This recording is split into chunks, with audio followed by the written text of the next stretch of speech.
Hi hello viewers, welcome to NTV. This is Tarak. యాక్చువల్గా big boss season 8 అనేది start అయింది. Show మీద రకరకాల టాక్స్ అన్నీ నడుస్తున్నాయి. బట్ మీకు ఎలా అనిపించింది, మీ రివ్యూ ఏంటనే ఒకసారి కామెంట్ బాక్స్లో పోస్ట్ చేయండి. మీకు నచ్చిందా షో, ఎలా అనిపించింది, వేస్టా లేకపోతే బాగుందా, లేదంటే బాగుండబోతుందా ముందు ముందు రోజులైనా ఒకసారి కామెంట్ బాక్స్లో అయితే పోస్ట్ చేయండి. ఫస్ట్ అయితే బేసిక్గా ఏంటంటే బిగ్ బాస్ షో హిట్ అయినా ఫ్లాప్ అయినా కానీ బట్ ప్రతి ఒక్కళ్ళు ఎదురు చూసే రోజు మాత్రం సోమవారం అనమాట. అంటే సాటర్డే సండే ఎలిమినేషన్స్ ఇవన్నీ ఉంటాయి. బట్ వీటిలన్నింటికన్నా మించి కిక్కిచ్చేది ఏంటంటే సోమవారం జరిగిన నామినేషన్స్. బట్ ఈసారి నామినేషన్స్ అనేవి నిన్న సండే నుంచి షో స్టార్ట్ అయింది కాబట్టి మంగళవారం నామినేషన్స్ డే అనమాట. ఈరోజు నామినేషన్స్ జరిగినాయి ఆల్రెడీ. సో మనకు దానికి ఉన్న ప్రకారం ప్రోమోలు ఆల్రెడీ వచ్చినాయి, చూశారు. ఎంత ఫైర్ స్టఫ్ ఫైర్ అన్నట్టున్నాయి. బట్ ఈరోజు చూసుకుంటే కనుక నామినేషన్స్ అంటే మొత్తం 6 కంటెస్టెంట్లు నామినేషన్స్లో ఉన్నారు. ఫస్ట్ చూసుకుంటే కనుక బెజవాడ బేబక్క. బేసిక్గా ఈమెంటంటే బయట విపరీతమైన వాగుడుకాయలాగా విపరీతంగా మాట్లాడుతూ, విపరీతంగా అనర్గళంగా మాట్లాడుతూ, ఎవరినంటే వాళ్ళని ఎంటర్టైన్ చేసి ఇలా ఉంటుంది. బట్ బిగ్ బాస్ హౌస్లో ఏమైనా తెలియగానే స్టక్ అయినట్టుంది కొంచెం. ఎందుకంటే ఒక పక్కన సోనియా దాడి చేస్తున్నా, ఇంకో పక్క ఎవరన్నా మాట్లాడుతున్నా, ఈమెకి అవకాశం వచ్చిన చోట కూడా ఈవిడ అక్కడ మాట్లాడలేకపోయిందని నాకు అనిపించింది. సో మొత్తానికైతే కనుక సోనియా ఫస్ట్ నుంచి ఇర్రెస్పాన్సిబుల్ అని రకరకాల, అంటే ఆవిడకి అంటే తనను తాను ప్రూవ్ చేసుకోవాలని ఒక అద్భుతమైన దీంట్లో ఉంది కాబట్టి బేబక్ని ఒక రేంజ్లో ఆడుకుంది. నాకు మన నరాలు చిట్లిపోతున్నాయి, ఇప్పుడు టాస్క్ ఇస్తే పరిస్థితి ఏంటి, అది ఇది అని చెప్పి అందరి తరపున ఆమె వకాలతా కూర్చుని, ప్రతి విషయంలో అందరి తరపున వకాలతా కూర్చుని ఆమె మాట్లాడడానికి ట్రై చేస్తుంది కాబట్టి సోనియా ఆటోమేటిక్గా అదే పాయింట్ మీద బేబక్ని నామినేట్ చేయడం అనేది జరిగింది. ఇక కట్ చేస్తే నెక్స్ట్ మణికంఠ. అంటే బాబు ఏవి విపరీతంగా కనెక్ట్ అయిపోయింది, అప్పుడే టాప్ 5 రేంజ్లో ఊహించుకుంటున్నట్టున్నాడు మనోడు. అంటే ఏది మాట్లాడుతున్నాడో కూడా ఒక్కొక్కసారి అంటే ఆ ఇమ్మెచ్యూరిటీ అనేది ఫేస్లో ఏదైతే ఇన్నోసెన్స్ ఉందో ఆ ఇమ్మెచ్యూరిటీ మాటల్లో బయటకు వస్తుందన్నమాట. అంటే ఇంతకుముందు సీజన్స్లో కొంతమంది విన్నర్స్ అయ్యారు. ఏది ఒక పక్కన చూసుకుంటే మన కౌశల్ కానీ లేకపోతే వీళ్ళు కానీ ఇలాంటి వాళ్ళని వీళ్ళందరూ కాస్త గుణాలన్నీ పుణికి పుచ్చుకొని వీళ్ళందరి మిక్సీలు వేసి కొడితే కనుక నేను విన్నర్ అవుతానన్న థాట్లో మనోడు ఉన్నట్టున్నాడు. ఖచ్చితంగా గెలిచి వెళ్తాను, ఇలాంటి మాటలన్నీ వస్తున్నాయి. అలాంటి మాటలు ఉండటంలో తప్పలేదు కానీ బట్ కాకపోతే మనోడు ఆడుతున్న అక్కడ ఆట కానీ మిగతా వాళ్ళతో నడుపుతున్న రాజకీయం కానీ ఇదంతా కూడా ఏంటంటే జనాలకు ఒక చిన్న ఇమ్మెచ్యూరిటీ ఎన్ని చూడలేదు మనకి అన్న ఫీలింగ్ అయితే తీసుకొస్తుంది.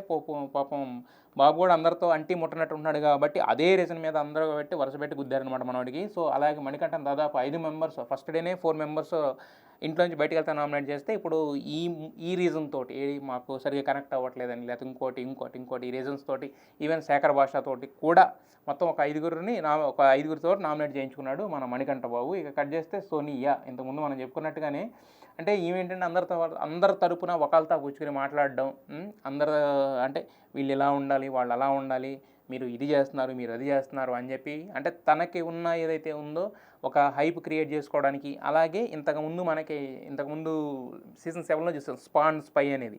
అంటే 2 బ్యాచ్ల కింద, అంటే సీరియల్ బ్యాచ్ ఒకటి, సపరేట్ బ్యాచ్ ఒకటి నడిచినాయి. అది బాగా వర్కౌట్ అయింది. అందుకే ఈమె ఏం చేస్తుందంటే ఆ నలుగురు మిగతా ఎవరైతే సీరియల్ ఆర్టిస్టులు ఉన్నారో యష్మి కానీ లేదంటే ప్రేరణ కానీ లేదంటే నిఖిల్ని ఫస్ట్ డే టార్గెట్ చేసింది. ప్రేరణని యష్మిని నిన్న చీఫ్ టాస్క్ అప్పుడు టార్గెట్ చేసింది. నామినేషన్స్లోకి వచ్చేసరికి ప్రేరణని నామినేట్ చేసింది. అంటే వీళ్ళ ముగ్గురు కర్ణాటక నుంచి వచ్చిన ఒక సీరియల్ బ్యాచ్ అనేది ప్రొజెక్ట్ చేయాలనుకునేది ఆమె చేస్తున్న ఆమె వర్షన్ అనమాట.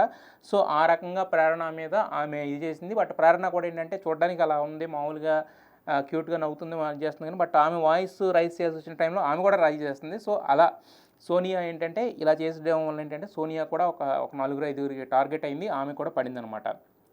ఇక కట్ చేస్తే ఏంటంటే విష్ణుప్రియ ఏంటంటే బేసిక్గా ఇలాంటి వాళ్ళకే ఈ నామినేషన్స్లో ఉండడం అనేది ఒక రకంగా ప్లస్ అవుద్ది అనమాట. మళ్ళీ తనకున్న ఫ్యాన్ బేస్ కానీ అవన్నీ కూడా వెనక్కి రావడానికి కానీ ఇది అవుతుంది. బట్ విష్ణుప్రియకి పెద్ద రీజన్స్ ఏమి ఉండకపోవచ్చు. నాకు తెలిసి మణికంఠని ఫస్ట్ ఆ ఫెమినైన్ ఉంది కాబట్టి ఆ పాయింట్ మీద ఇంకొకటి ఏదన్నా ఒకటి 2 చిన్న అంటే ఆమె సరిగ్గా పార్టిసిపేట్ చేయట్లేదు ఇలాంటి వాటి మీద తప్ప విష్ణుప్రియ పెద్దగా నామినేట్ అవ్వడానికి రీజన్స్ అయితే ఇంక అనిపించట్లేదు. ఇక పృథ్వీ బేసిక్గా బయట ఉన్న పెద్ద బిగ్ బాస్ హౌస్లో ఉన్న పెద్ద తేడా తెలియట్లేదు. ఎందుకంటే మనోడు కనపట్టలేదు, ఆడింది లేదు, ఏమీ లేదు.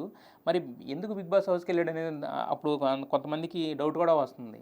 అంటే అట్లీస్ట్ ఇప్పుడు నాకు కొంచెమైన సీరియల్లో మనోడు తెలుసు.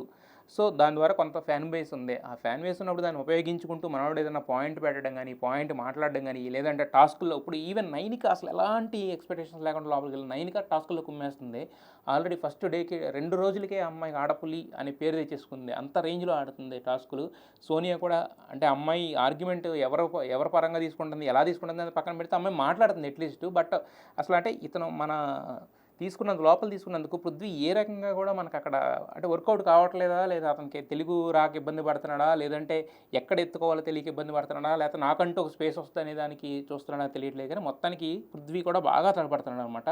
సో, వీళ్ళతో పాటు శేఖర్ భాష కూడా ఏంటంటే, అంటే చూడడానికి మామూలుగా మనోడేంటంటే నవ్వుతా మాట్లాడినట్టు ఉంటది. ఇక్కడ ఒకసారి టక్కని ఏదో టెంపర్ రైజ్ అయితే మాత్రం ఆ ఆర్గ్యుమెంట్ ఎంత దూరమైనా పోతది. అది ఆల్రెడీ చూసాం మనం. ఫస్ట్ రోజు కూడా మనోడు నవ్వుతా ఉన్నాడు. సెకండ్ డే కూడా నవ్వుతా ఉన్నాడు. బట్ నిన్న అంటే సెకండ్ ఆఫ్ ద ఇదిలో సోనియాతో ఒక ఆర్గ్యుమెంట్ జరిగింది. దాని తర్వాత మళ్ళీ కూల్ అయ్యాడు. సో, నామినేషన్స్‌లో కూడా మనోడేంటంటే మణికంఠతో గట్టిగా పడిందనమాట మనోడికి. సో, బట్ ఇలా చూసుకుంటే గనక మొత్తం ఈరోజు నామినేషన్స్ మాత్రం దద్దరిల్లిపోయేలా ఉన్నాయి. సో, ఏం మిస్ అయినా నామినేషన్స్ మిస్ అవ్వకూడదు అనుకుంటారు కాబట్టి బిగ్ బాస్ చూసేవాళ్ళు. సో, చూద్దాం మరి ఈరోజు ఉన్న ఈ ఎపిసోడ్ మొత్తం సీజన్ మీద ఉన్న అభిప్రాయాలను ఎలా మారుస్తుందనేది చూస్తాం. సో, ఈరోజు నామినేషన్స్‌లో మీ సపోర్ట్ ఎవరికనేది ఒకసారి కామెంట్ బాక్స్‌లో తెలియజేయండి.